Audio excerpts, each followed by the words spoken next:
M থাকলে is থাকলে আর থাকলে ওয়াজ থাকলে। Hello everyone, how are you? I am fine. Okay, আমি শান্ত। আজকে আপনাদের লেকচার কত? লেকচার 6। লেকচার 6 এ রয়েছে আপনাদের ট্যাগ কোশ্চেন এবং কি রয়েছে? আর্টিকেল। তো আমাদের ইংলিশের যে টপিকস গুলো রয়েছে প্রতিটা টপিকসেই আমি বলছিলাম আমাদের এই স্বল্প সময়ের মধ্যে ইংলিশে ভালো মার্ক ক্যারি করতে হলে আমাদেরকে সব সময় টেকনিক অবলম্বন করতে হবে এবং এক্সেপশনাল হতে হবে বা ব্যতিক্রমী কৌশল যেগুলো আছে সেগুলো অবলম্বন করতে হবে। আমি যদি এই স্বল্প সময়ের মধ্যে রুলস পড়ে কভার করতে চাই তাহলে কিন্তু কখনোই পসিবল না। এজন্য আমাকে সব সময় কি হতে হবে? এক্সেপশনাল হতে হবে, ব্যতিক্রমী হতে হবে। আচ্ছা, এবার আমরা ট্যাগ কোশ্চেনে আগে যাব। সুন্দরভাবে কিউট ভাবে লেখ।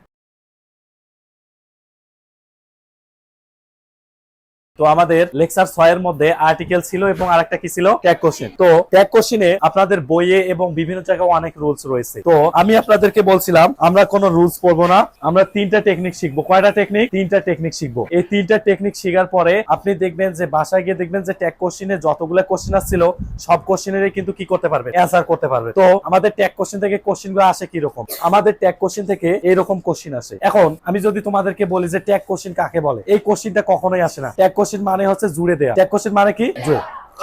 পিছনে কি আমার কথা শোনা যাচ্ছে? পিছনে কি কথা শোনা যাচ্ছে? যাচ্ছে? ওকে, গলার একটু বসে গেছে তো এজন্য খাওয়া লাগবে না। তো আমাদের এই ট্যাগ কোশ্চেন থেকে এই টাইপের কোশ্চেন গুলো আসে। তো ট্যাগ কোশ্চেন থেকে কিভাবে কোশ্চেন আসে আসুক, তো আমরা কিভাবে অ্যানসার করব? আমাদের প্রথম কাজটা হচ্ছে দেখতে হবে যে সেন্টেন্সটা অ্যাফারমেটিভ আছে না নেগেটিভ আছে। তাহলে সেন্টেন্সটা যদি অ্যাফারমেটিভ হয় তাহলে কি করব, আর সেন্টেন্সটা যদি নেগেটিভ হয় তাহলে কি করব? আবার বলতেছি, প্রথম নাম্বার কাজ যখন ট্যাগ কোশ্চেনের অ্যানসার করব দেখতে হবে যে সেন্টেন্সটা অ্যাফারমেটিভ আছে না নেগেটিভ। তাহলে সেন্টেন্সটা অ্যাফারমেটিভ হলে কি করব? সবাই বল। অ্যাফারমেটিভ হলে কি করবি? আর নেগেটিভ হলে কি করবা? অ্যাফারমেটিভ করব। তাহলে 2 নাম্বার কাজ দেখবো ওই সেন্টেন্সের মধ্যে সাহায্যকারী ভাব আছে কিনা। 1 নাম্বার কাজ হচ্ছে কি সেন্টেন্সটা অ্যাফারমেটিভ না নেগেটিভ। 2 নাম্বার কাজ হচ্ছে কি সাহায্যকারী ভাব আছে কিনা। তাহলে যদি সেন্টেন্সটার মধ্যে সাহায্যকারী ভাব থাকে এবং সেন্টেন্সটা অ্যাফারমেটিভ হয় তাহলে কি করতে হবে? নেগেটিভ। তাহলে যদি সাহায্যকারী ভাব থাকে তাহলে একটা করে বলবি। এম থাকলে কি নিব? জোরে। এম থাকলে জোরে বলবি। এম থাকলে ইজ থাকলে আর থাকলে ওয়াজ থাকলে ওয়ার থাকলে হ্যাভ থাকলে হ্যাজ থাকলে হ্যাড থাকলে ডু থাকলে ডিড থাকলে ডাজ থাকলে ক্যান থাকলে উইল থাকলে ওন্ট শ্যাল থাকলে ক্যান শুড থাকলে কি শুড নট কুড থাকলে কি কুড নট মে থাকলে কি মে নট মাইট থাকলে কি মাইট নট। যতগুলো এগুলোর সাথে সবগুলোর সাথে আমরা কি যুক্ত করে দেব?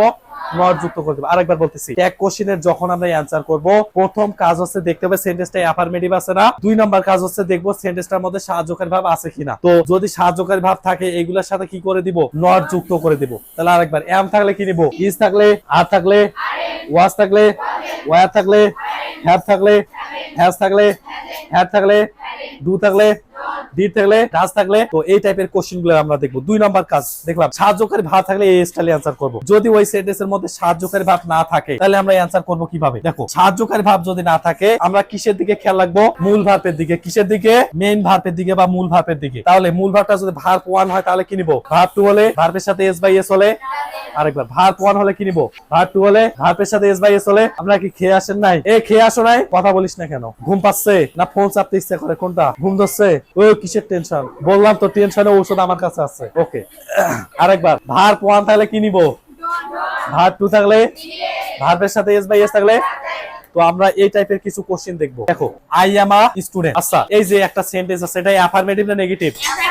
তাহলে সেন্টেন্সটা অ্যাফারমেটিভ। তাহলে করতে হবে কি? 2 নাম্বার কাজ কি এই সেন্টেন্সের মধ্যে সাহায্যকারী ভাব আছে কি না? এই সেন্টেন্সের মধ্যে কি সাহায্যকারী ভাব আছে? আছে। তাহলে এম থাকলে কি নিব? এন্ড অথবা কোশ্চেনের মধ্যে কি আছে? তাহলে রাইট অ্যানসার কি হবে? এন্ড। বুঝে গেছে?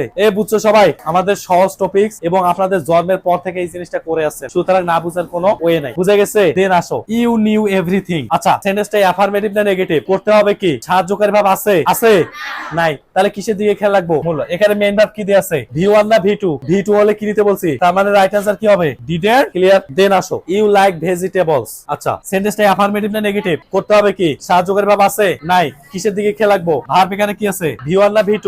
V1 হলে কি নিব? তাহলে ডন। আচ্ছা, আমি বলছিলাম ট্যাগ কোশ্চেন থেকে আপনাদেরকে 3টা টেকনিক শিখাবো। এই 3টা টেকনিকের মধ্যে 1 নাম্বারটা শিখিয়ে দিলাম। এই 1 নাম্বার থেকে যদি কোনো কোশ্চেন আসে আপনারা কি অ্যানসার করতে পারবেন? সবাই পারবেন ইনশাআল্লাহ।